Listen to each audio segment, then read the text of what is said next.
स्वागत है आप सबों का क्लास 10th के नए वीडियो में।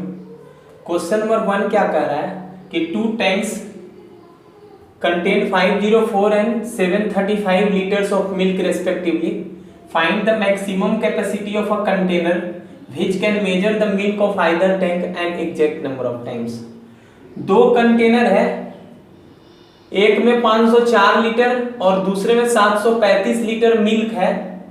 हमें उस सबसे ज्यादा कैपेसिटी वाले कंटेनर को बताना है जो इन दोनों कंटेनर के मिल्क को exact number of time measure कर दे। अच्छा, इस सवाल को बनाने के लिए हम ऐसा करते हैं, एक और एग्जांपल लेते हैं। उसमें हम इन्यूमरल वैल्यू छोटा रखेंगे। मान लिया जाए कि एक कंटेनर है जिसमें 60 लीटर मिल्क है, 60 लीटर। एक दूसरा कंटेनर है जिसमें 80 लीटर मिल्क है, 80 लीटर मिल्क है। हम क्या किए हैं ना, 504 लीटर और 735 लीटर के जगह पे 60 लीटर और 80 लीटर मान लिया।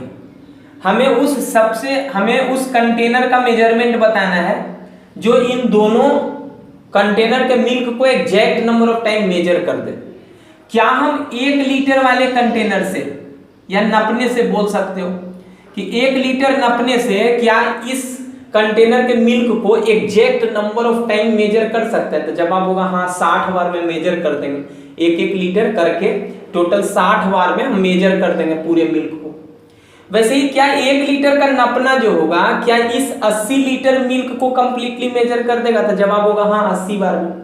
क्या इससे बड़ा कोई कंटेनर हो सकता है जो इन दोनों को exact number of time measure कर दे? तो जवाब होगा हाँ, 2 लीटर का हो सकता है। 2 लीटर का कंटेनर जो होगा इसको एग्जैक्टली मेजर कर देगा कितने बार में? तो 60 भागा 2 30 बार में। और इस कंटेनर के मिल्क को एग्जैक्ट नंबर ऑफ टाइम कितने बार में मेजर करेगा 2 लीटर वाला नपना? तो बोलेंगे 40 बार में। क्या 3 लीटर का कंटेनर क्या इस कंटेनर के मिल्क को exact number of time measure करेगा? तो जवाब होगा हाँ, बिल्कुल कर सकता है, 20 बार में। क्यों कर सकता है? क्योंकि 60 जो है उसे 3 जो है एग्जैक्टली डिवाइड दे पा रहा है। क्या 80 लीटर मिल्क को यह नपना exact number of time measure कर पाएगा? तो बोलोगे कि नहीं कर पाएगा। क्यों नहीं कर पाएगा? क्योंकि 80 जो है उसे 3 एग्जैक्टली डिवाइड नहीं दे पाएगा। क्या 4 लीटर का कंटेनर जिसमें 4 लीटर एडजस्ट हो सकता है, क्या इसके मिल्क को completely exact number of time measure कर सकता है? तो जवाब होगा हाँ, 15 बार में हो जाएगा, क्योंकि 60 भागा 4 15। क्या 80 लीटर मिल्क को कंप्लीटली मेजर करेगा? तो हाँ, 20 बार में कर देगा। 80 भागा 4 20 कर देगा। क्या 5 लीटर का इसको मेजर कर सकता है? हाँ, बिल्कुल कर सकता है, क्योंकि 5 जो है इसको डिवाइड कर पा रहा है और 80 को भी कर पा रहा है। क्या 5 लीटर से बड़ा कोई नपना हो सकता है जो इन दोनों को मेजर कर दे?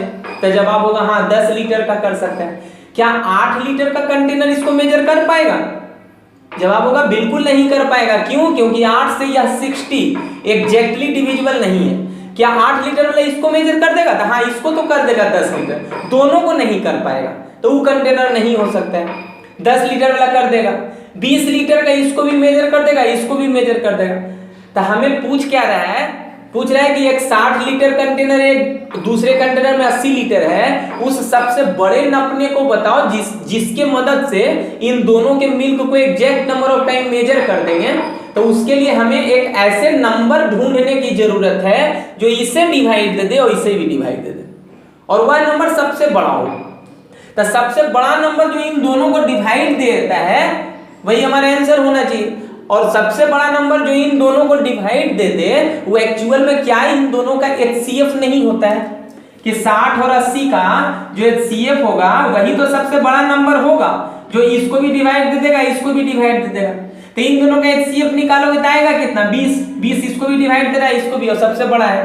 तो निश्चित है कि उस स्थिति में अगर जब सवाल हमारा ऐसा होता तब उस सबसे बड़े कंटेनर का कैपेसिटी 20 लीटर फिर होना चाहिए था, वही आंसर हो जाता। यानी कि इन दोनों का HCF। जवाब यहां भी तो वही सवाल है कि 504 लीटर और 735 लीटर 2 कंटेनर में है। उस कंटेनर का हमें कैपेसिटी निकालना है जो एग्जैक्ट नंबर ऑफ टाइम दोनों को मेजर कर दे, कि clearly the maximum capacity of the container which can measure the milk of the two container exact number of times equal to, ठीक है, इक्वल टू क्या होगा, HCF ऑफ 504 एंड 735 लीटर। तो यहां से इन दोनों का HCF निकाल लेंगे, वही हमारा आंसर होगा। अब HCF निकालेंगे दोनों का प्राइम फैक्टराइजेशन कर लो, तो 504 का प्राइम फैक्टराइजेशन करेंगे तो 2 से, फिर 2 से लगाया 63, फिर 3 से 21, फिर 3 से 7, तो 2 3 बार, 3 2 बार, 1 बार 7, यानी कि 2 पे पावर 3, यहाँ लिख देंगे HCF ऑफ 2 पे पावर 3 गुना 3 पे पावर 2 गुने 7 एंड 735 का वैसे ही करेंगे, तो 735 का प्राइम फैक्टराइजेशन करेंगे तो यहां से 5 3 8 7 15, 3 से कट जाएगा,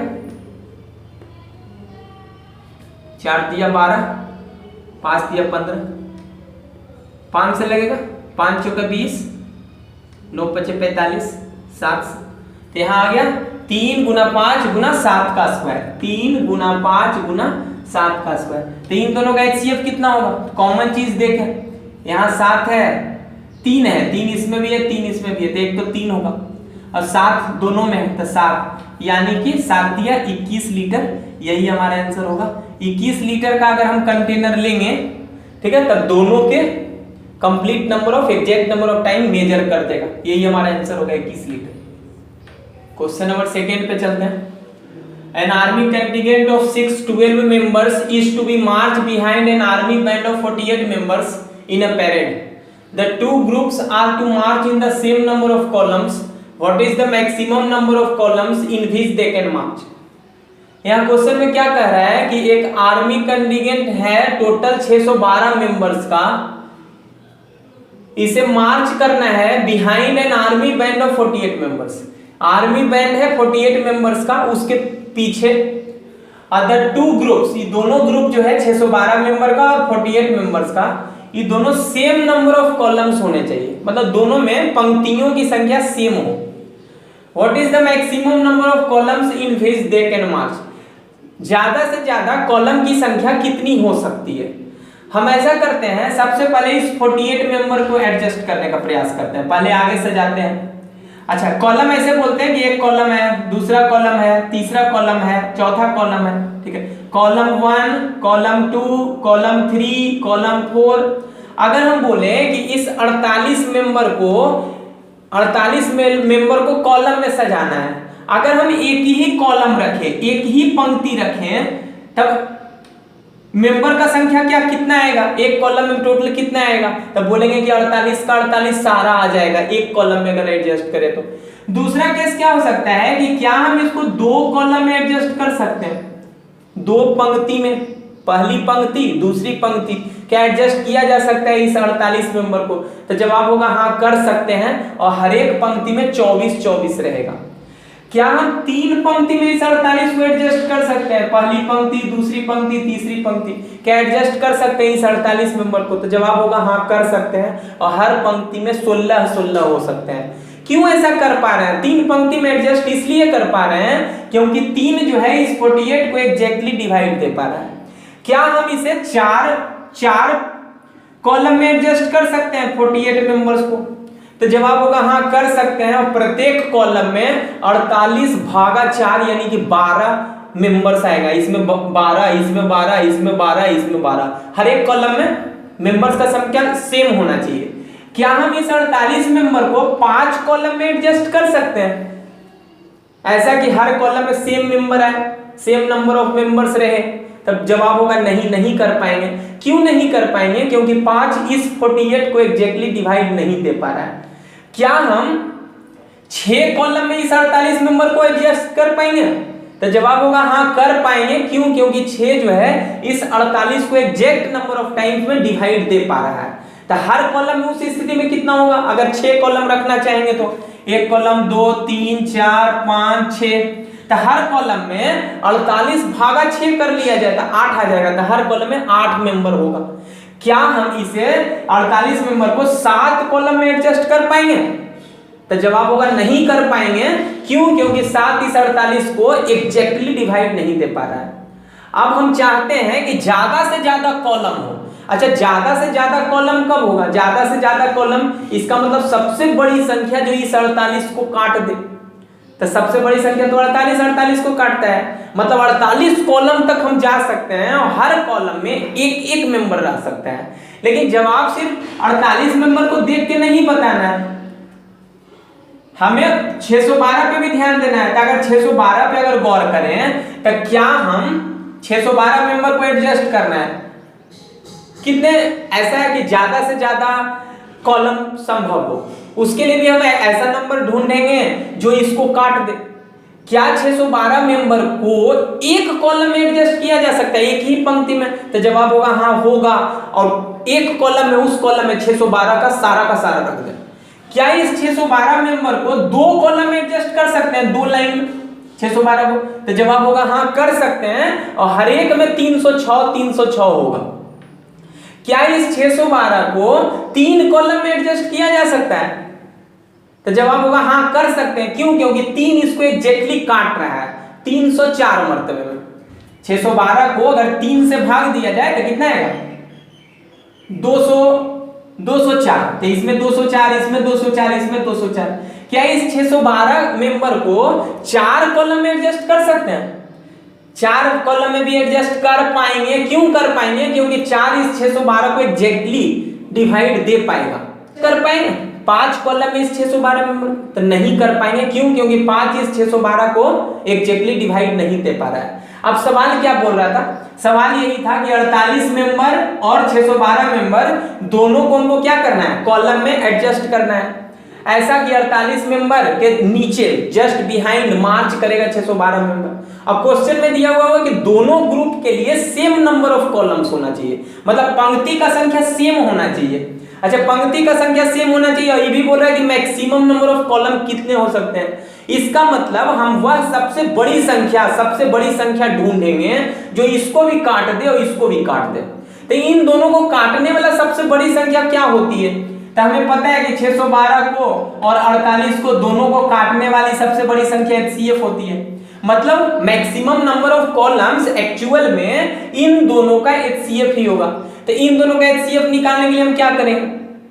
इन दोनों का HCF निकालने के लिए प्राइम फैक्टराइजेशन करना पड़ेगा। तो 612 का प्राइम फैक्टराइजेशन करेंगे 2 से 306, फिर 2 से लगाए 153, फिर 3 से लगा 51, फिर 3 से लगा 17। अब तो नहीं होगा, तो यहां से HCF सबसे पहले सॉल्यूशन पे चलते हैं। तो सॉल्यूशन में क्या बोल सकते हैं कि clearly the maximum number of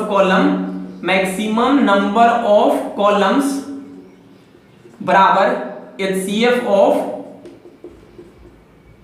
612 and 48। यहां तुम 612 का कर लिए थे, HCF ऑफ 612 यानी कि 2 पे पावर 2 गुना 3 पे पावर 2 गुने 17, और एंड 48 क्या लिख सकते हैं? 16 3 48। तो इन दोनों का HCF कितना होगा? तो 2 पे पावर 2, यहाँ 2 पे पावर 4, तो 2 पे पावर 2, और 3 स्क्वायर यहाँ 3, तो 3 यानी कि 4 दिया 12। ठीक है, और 12 ही हमारा आंसर होगा।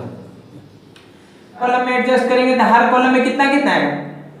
पहला कॉलम, दूसरा कॉलम, तीसरा कॉलम, चौथा, पांचवा, छठा, सातवां, आठवां, नौवां, 10वां, 11, 12 कॉलम है। पहले 48 मेंबर को एडजस्ट कर लिया जाए, आर्मी बैंड वाले को, ठीक है, क्योंकि उसके पीछे 612 मेंबर। तब 12 कॉलम आया। क्यों आया? क्योंकि 12 इसको काट रहा था, 12 इसको भी काट रहा था, और सबसे बड़ी संख्या 12 थी। मैक्सिमम नंबर ऑफ कॉलम निकालना है, मतलब हमको सबसे बड़ी संख्या निकालनी है जो इन दोनों को काट दे, HCF होगा। अच्छा, 48 मेंबर के लिए कितना कॉलम आया? 12 कॉलम।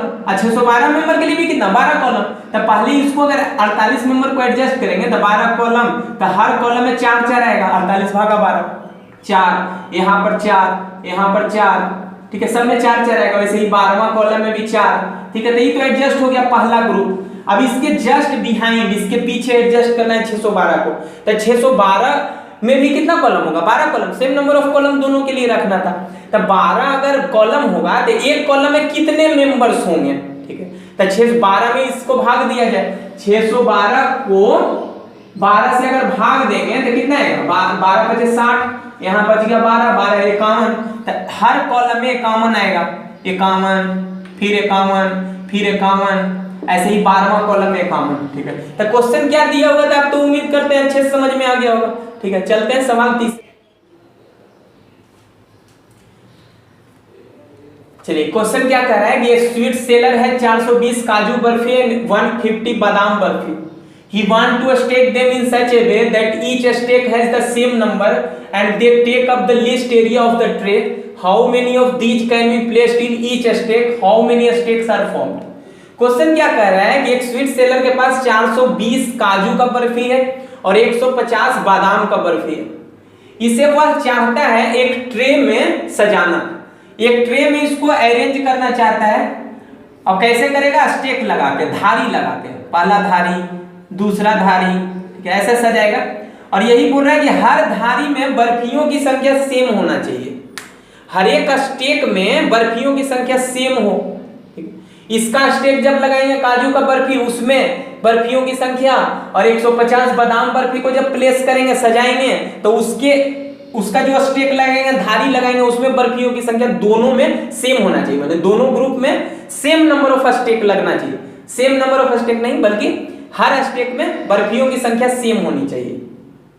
क्वेश्चन में क्या बोल रहा है कि ट्रे में लिस्ट एरिया ऑक्युपाई करे, ऐसा सजाना है, प्लेस करना है स्टेक में कि ट्रे में लिस्ट एरिया ऑक्युपाई करे। ट्रे में लिस्ट एरिया ऑक्युपाई कब करेगा, जब स्टेक की संख्या कम से कम हो। धारी जितना ही कम होगा, ट्रे में उतना ही कम एरिया ऑक्युपाई करेगा। और धारी का संख्या, स्टेक का संख्या कम कब होगा, जब एक स्टेक में बर्फियों की संख्या ज्यादा से ज्यादा प्लेस कर दें।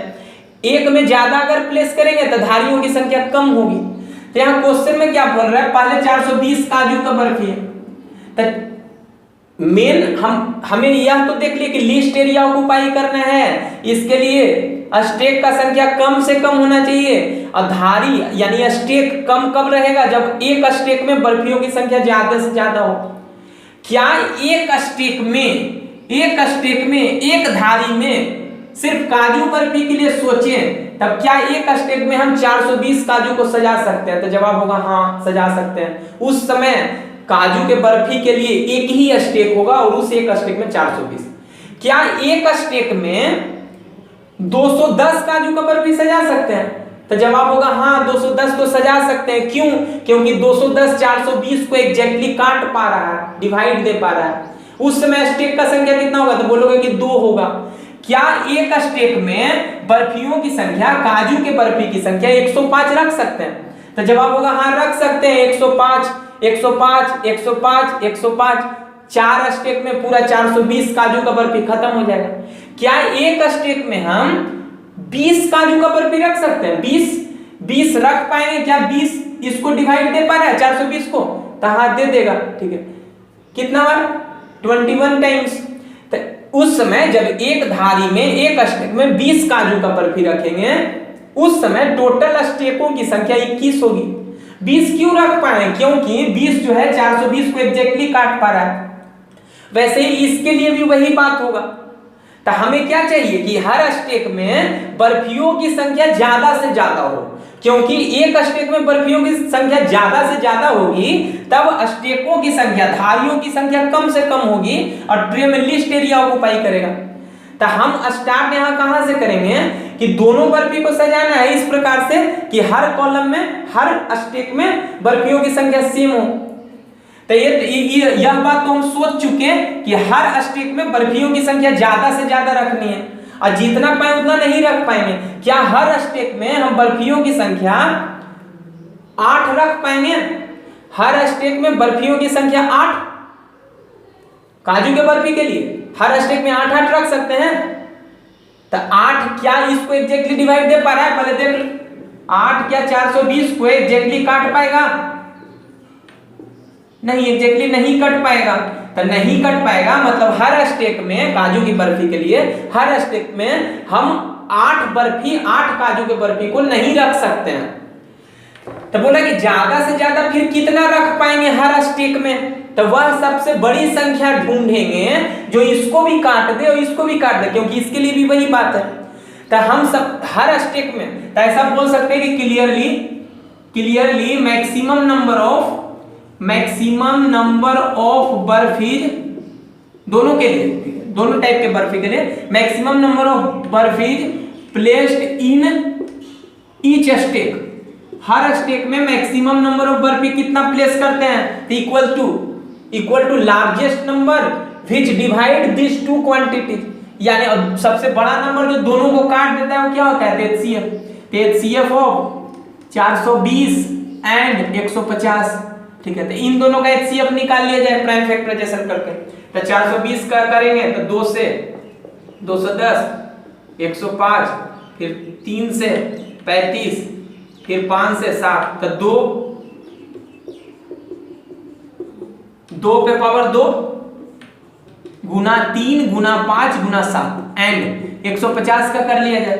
तो 150 का करेंगे तो कितना आएगा, 2 से 75, फिर 3 से 25, फिर 5 से, यहाँ आ गया 2 गुना 3 गुना 5 का स्क्वायर, यानी कि दोनों में कॉमन देखा जाए 2, एक 3 है और एक 5 है, 5 दिया 15 दूनी 30 बर्फी, हर एक स्टेक में 30 बर्फी रख सकते हैं। तो पहला का how many of these can be placed in each stack, तो इसका तो जवाब होगा 30 बर्फी, ये एक पार्ट का आंसर हो गया।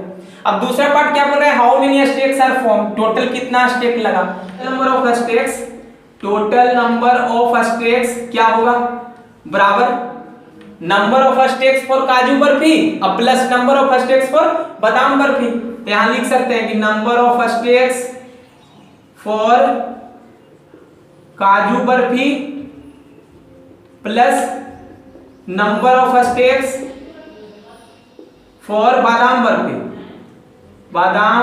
बर्फी, दोनों को जोड़ देंगे वही हमारा आंसर होगा। तो काजू के बर्फियों की संख्या 420 है और हर स्टेक में बर्फियों की संख्या कितनी है, 30, तो कितना धारी लगेगा, 420 भागा 30। बादाम के बर्फियों की संख्या 150 है और हर धारी में 30 है। ठीक है, तो यहाँ से 14, यहाँ से 5, यानी कि 19 स्टेक्स, यही हमारा सेकेंड पार्ट का आंसर हो गया। टोटल धारियों की संख्या 19 होगी। उम्मीद करते हैं समझ गए। अगला क्वेश्चन क्या कह रहा है कि find the least number of square tiles required to pave the ceiling of a room 15 metre 17 centimetre long and 9 metre 2 centimetre broad. एक सीलिंग है, रूम का सीलिंग है, छत है, जिसकी लंबाई और चौड़ाई दी हुई है। लेंथ है 15 मीटर 17 सेंटीमीटर और ब्रेथ है 9 मीटर 2 सेंटीमीटर। एक सीलिंग है, इस सीलिंग का लेंथ दिया हुआ है 15 मीटर 17 सेंटीमीटर, यानी कि 1517 सेंटीमीटर, सेंटीमीटर में बदल दिए, और ब्रेथ दिया हुआ है 902 सेंटीमीटर, 9 मीटर 2 सेंटीमीटर, यानी कि 902 सेंटीमीटर। और इसको एक स्क्वायर टाइल से पेव करना है, इसको बिछाना है, इसमें स्क्वायर टाइल्स लगाना है। तो बोल रहा है कम से कम कितना स्क्वायर टाइल्स इसमें लगेगा, कम से कम कितना स्क्वायर टाइल्स लगेगा। अच्छा, स्क्वायर टाइल अलग अलग साइज का हो सकता है, 1x1 का हो सकता है, वैसा स्क्वायर टाइल जिसका लेंथ 1 और ब्रेथ भी 1। स्क्वायर टाइल ऐसा हो सकता है जिसका लेंथ 2 ब्रेथ भी 2, स्क्वायर टाइल ही भी है। स्क्वायर टाइल ऐसा भी हो सकता है जिसका लेंथ 3 हो और ब्रेथ भी 3 हो। स्क्वायर टाइल ऐसा भी हो सकता है जिसका लेंथ 4 हो और ब्रेथ भी 4 हो, अलग अलग साइज का हो सकता है। अच्छा, स्क्वायर टाइल्स ऐसा भी हो सकता है जिसका लेंथ जो है 41 सेंटीमीटर हो और ब्रेथ भी 41 सेंटीमीटर हो, ऐसा भी हो सकता है। तो स्क्वायर टाइल्स एक्चुअल में कौन सा एडजस्ट करेगा, ई करेगा कि ई करेगा कि ई करेगा कि ई करेगा। अच्छा, अगर हम 1-1 सेंटीमीटर क्या स्क्वायर टाइल्स लगा सकते हैं, इसमें जरा सोचो। अच्छा, 1 सेंटीमीटर का स्क्वायर टाइल्स लगाएंगे तो जरा देखना, यहाँ 1 सेंटीमीटर 1x1 है, मतलब ये 1 है, इधर 1, फिर इधर फिर एक और इसके एडजेसेंट में लगेगा 1x1, मतलब ये 1, इधर भी 1।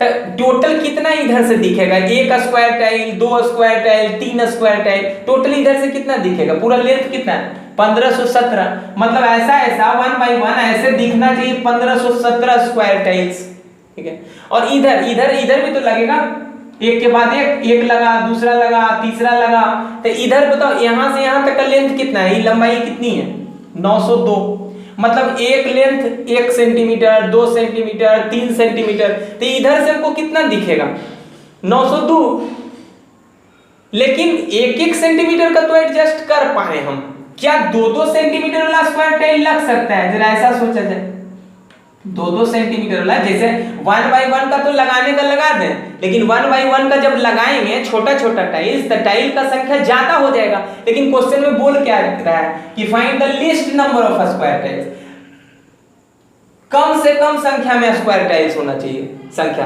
अच्छा, संख्या कम कब होगा, जब टाइल बड़ा बड़ा लगाएंगे, छोटा वाला टाइल नहीं, मतलब ऐसा टाइल लगाएं जिसका साइड लेंथ ज्यादा हो।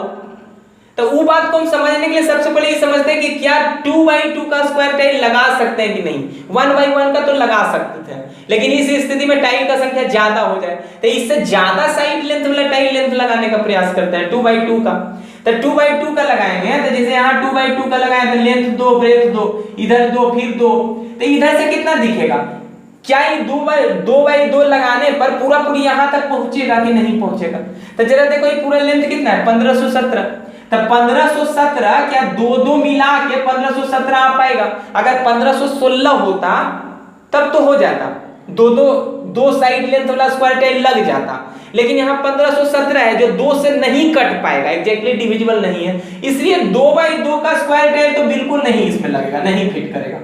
क्या 3/3 का कर सकता है, 3/3 का कर होगा, कब होगा, जब 3 यहाँ, ये 3 है, फिर इधर दिखेगा 3 है, तो यहाँ 3 3 3 यहाँ तक क्या पहुंच पाएगा।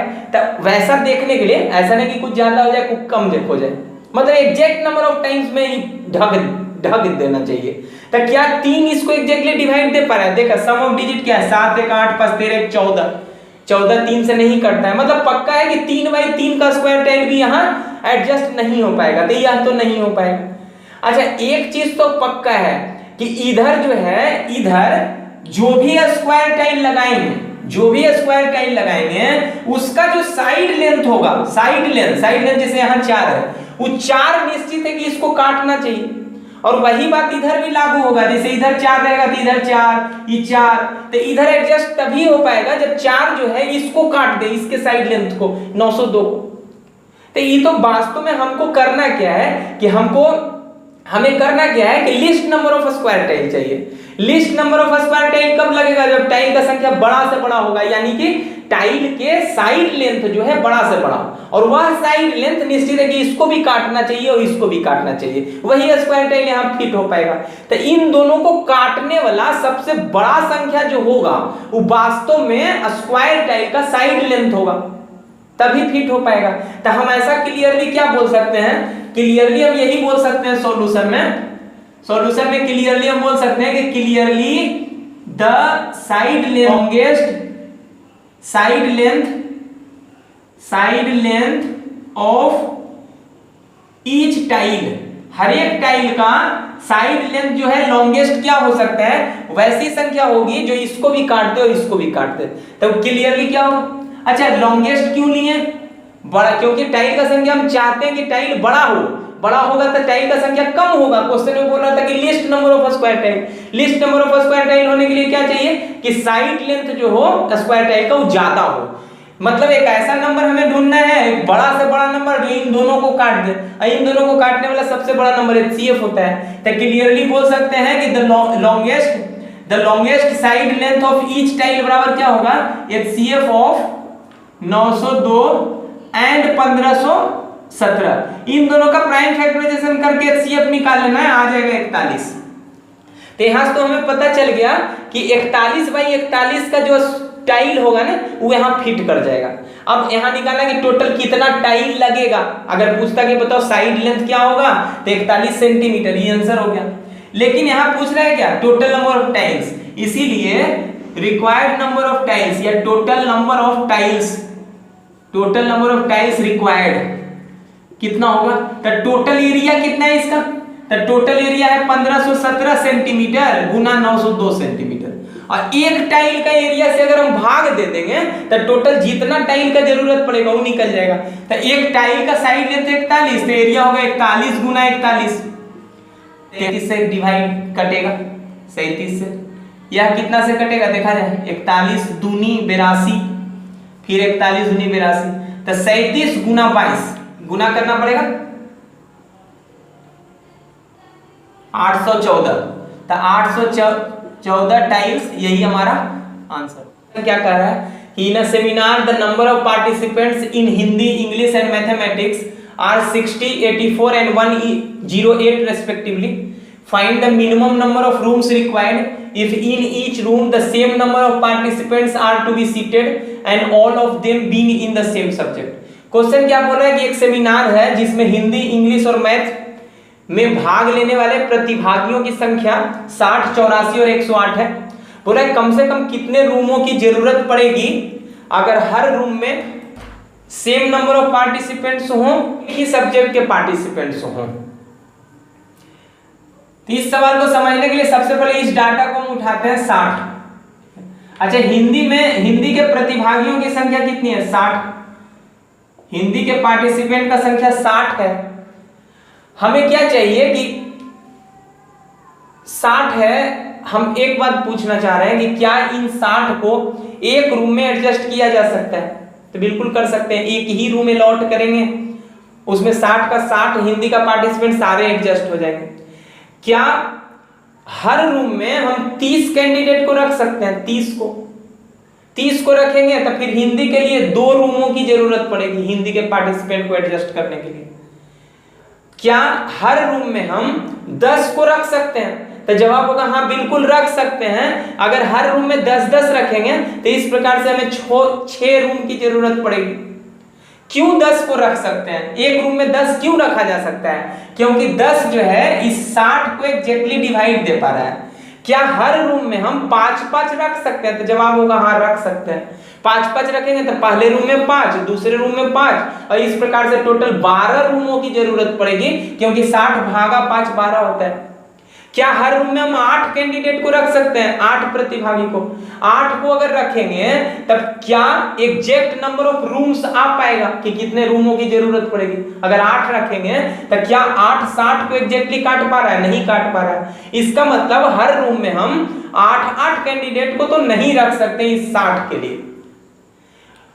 अब यही बात लागू 84 के लिए भी होगा कि क्या हम एक रूम में 84 को एडजस्ट कर सकते हैं? हाँ, कर सकते हैं। अलग अलग अभी चल रहे हैं, 60 के लिए अलग सोचे, 84 के लिए।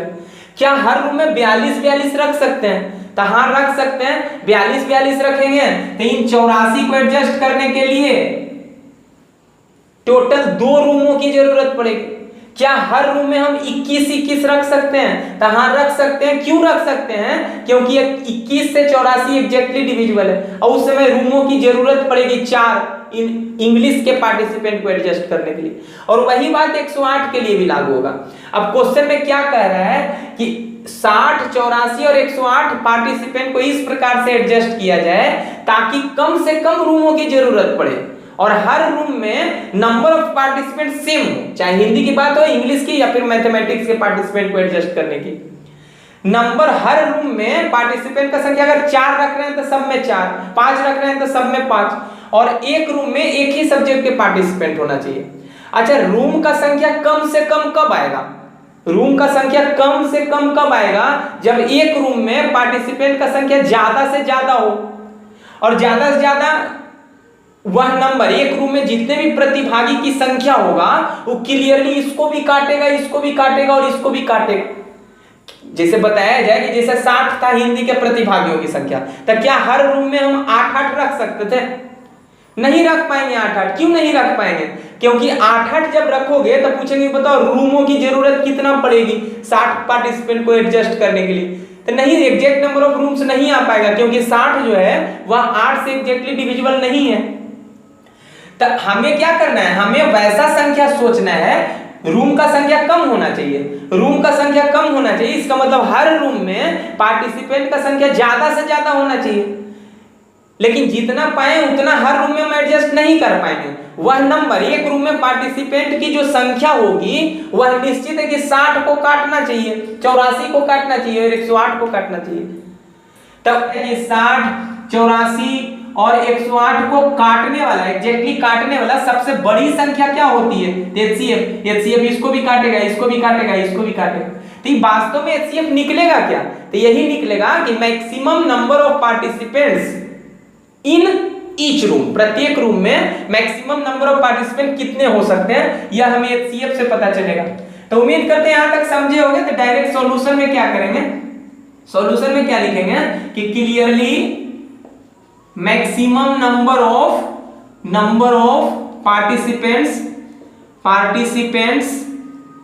इन ईच रूम, प्रत्येक रूम में पार्टिसिपेंट का मैक्सिमम संख्या जो है कितना हो सकता है? वह हो सकता है HCF ऑफ वैसा संख्या जो तीनों को काट दे और वह सबसे बड़ी संख्या, यानी कि HCF ऑफ 60, 84 एंड 108। तो इन तीनों का HCF निकाला जाए तो HCF निकालेंगे तो कितना आएगा? HCF निकाल लेते हैं। अच्छा, प्राइम फैक्टराइजेशन कर लेते हैं। 60 का प्राइम फैक्टराइजेशन क्या होगा? 15 चौक 60 होता है ना, 4 लिख दिए।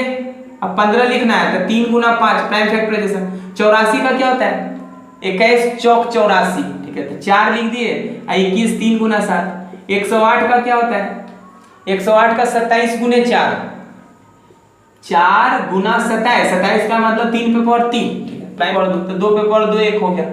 3 सब में है, 3 है, वहां भी 3 है, 3 यानी कि 4 दिया 12, ठीक है। तो यहां से हमें पता चल गया कि हर रूम में मैक्सिमम नंबर ऑफ पार्टिसिपेंट 12 हो सकते हैं। क्या वह भी पूछ रहा था in a seminar the number of participants find the minimum number of rooms required? नहीं, मिनिमम नंबर ऑफ सिर्फ रूम का जरूरत पड़े पूछ रहा है, इसीलिए मिनिमम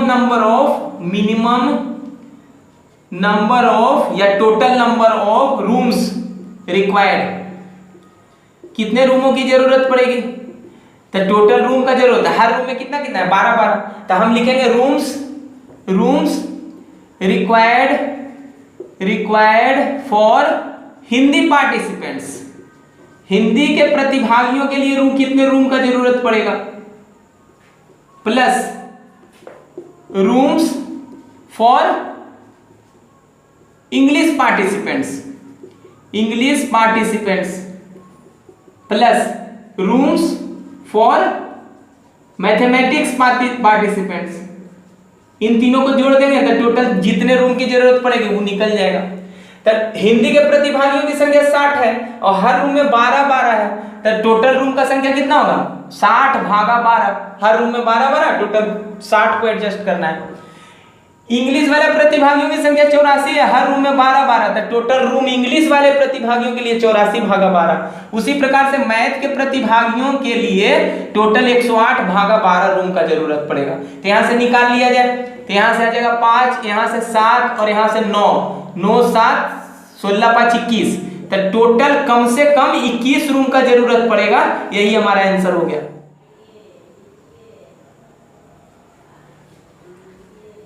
देखिए अगला क्वेश्चन क्या कह रहा है कि find the least number which when divided by 20 25 35 and 40 leaves remainder 14 19 29 and 34 respectively.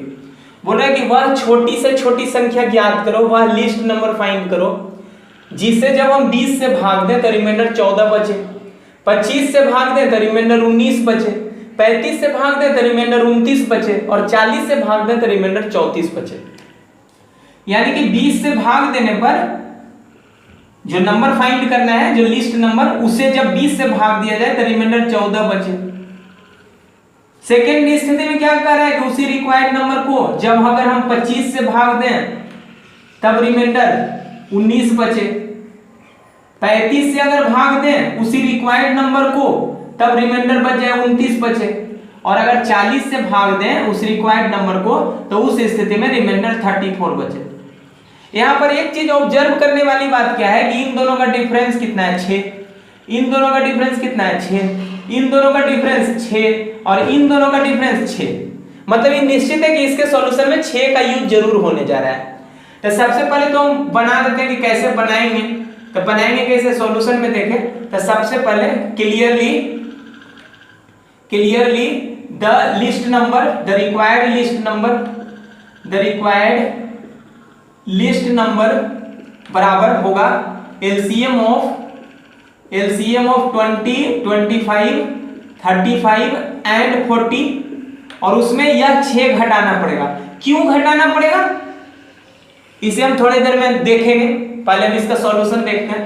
तो सबका एलसीएम करेंगे, तो सबका एलसीएम करने के लिए हम ऐसा करते हैं, प्राइम फैक्टराइजेशन कर लेते हैं। एलसीएम ऑफ इतना, इसका मतलब एलसीएम ऑफ 20 को लिख सकते हैं 4 गुना 5, 25 को लिख सकते हैं 5 का स्क्वायर, 35 को लिख सकते हैं 5 गुना 7, और वैसे ही 40 को लिख सकते हैं 8 गुना 5, यानी कि 2 पे पावर 3 गुना 5। और इन सारे का एलसीएम निकालने के बाद उसमें हमें 6 घटाना पड़ेगा। तो सबका एलसीएम क्या आएगा देखा जाए, यहाँ 2 पे पावर 2 है, यहाँ 2 पे पावर 3 है, तो एलसीएम में 2 पे पावर 3 को रखेंगे। यहाँ 5 है जबकि यहाँ 5 का स्क्वायर है, 5 का फैक्टर 5 का स्क्वायर वाला लेंगे, और बच गया कौन 7, एक बच गया तो एक 7 आएगा। तो ये एलसीएम हो गया सबका, और उसमें 6 घटाना है। 6 क्यों घटा रहे हैं थोड़ी देर में देखेंगे। अच्छा ये 25 हो गया, 25 गुना 8 200, 200 गुना 7 हो गया 1400, और 1400 में 6 घट गया, यानी कि 1394, यही हमारा आंसर होगा। ठीक है, अब पहले हम समझ लेते हैं कि 6 घटाएं क्यों। तो इसके लिए हम ऐसा करते हैं, थोड़ा सा छोटा डाटा लेते हैं, और ठीक है, ताकि हम अच्छे से समझ जाएं। मान लेते हैं कि हमें एक नंबर फाइंड करना हो, मान लिया जाए कि एक नंबर हमें फाइंड करना हो जिसे जब 4 से डिवाइड दें तब रिमाइंडर जो है वो 3 बचे, मान लिया जाए, और उसी नंबर को अगर हम 5 से डिवाइड दें तब रिमाइंडर 4 बचे, मान लिया जाए। ऐसा हम सवाल ले रहे हैं, हमें एक ऐसा लिस्ट नंबर फाइंड करना है, एक ऐसी छोटी संख्या फाइंड करनी है जिसे जब हम 4 से डिवाइड दें तो रिमाइंडर 3 बचे, 5 से भाग दें उस लिस्ट नंबर को तो रिमाइंडर 4 बचे। यहां पर भी जरा ऑब्जर्व किया जाए, इन दोनों का डिफरेंस कितना आ रहा है 1, यहां भी डिफरेंस क्या आ रहा है 1, सेम आ रहा है। यहां सबका डिफरेंस 6 आ रहा था, वहां पर 1 आ रहा था। सबसे पहले ऐसा किया जाए कि 4 और 5 से एग्जैक्टली डिविजिबल नंबर कौन होगा, सबसे छोटी संख्या जो 4 से भी कट जाए और 5 से भी कट जाए, तो आप बोलोगे कि एलसीएम होगा दोनों का।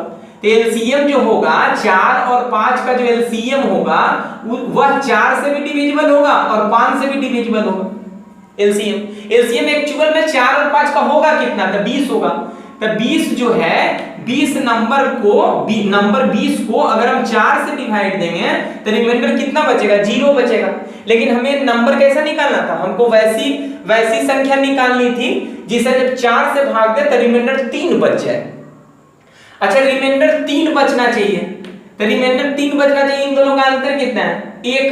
तो अगर हम वह नंबर 20 में 1 घटा दे, 19 बोले कि वह रिक्वायर्ड नंबर 19 है, कैसे निकाले, इन दोनों का एलसीएम निकाले 4 और 5 का, और उसमें 1 घटाए हैं, वो 1 क्या है यहाँ का अंतर और यहाँ का अंतर जो सेम आ रहा था 1, ठीक है। तो अगर 1 घटा दे तो 19, तो 19 को जरा गौर से देखा जाए, 4 से अगर डिवाइड देंगे 19 को तो रिमाइंडर क्या 3 नहीं बचेगा, और क्या 19 को अगर 5 से डिवाइड देंगे तो 5 से 15 रिमाइंडर 4 नहीं बच जाएगा। तो सेम वही चीज यहाँ अप्लाई हो रहा है कि वास्तव में होता क्या है कि क्वेश्चन में क्या था कि वह लिस्ट नंबर फाइंड करो जिसे 4 से डिवाइड दे तो 3 बचे और 5 से डिवाइड दे तो 4 बचे। तो सबसे पहले इन दोनों को हम ऑब्जर्व करेंगे कि डिफरेंस कितना आ रहा है, तो दोनों ही स्थिति में डिफरेंस 1 आ रहा है। तो इस स्थिति में रिक्वायर्ड नंबर जो होगा हम लिखेंगे clearly the required list number बराबर एलसीएम ऑफ 4 and 5 माइनस 1 क्यों, यहाँ पर डिफरेंस 1, और वैसे ही इस सवाल में भी हम -6 घटाएं। तो उम्मीद करते हैं समझ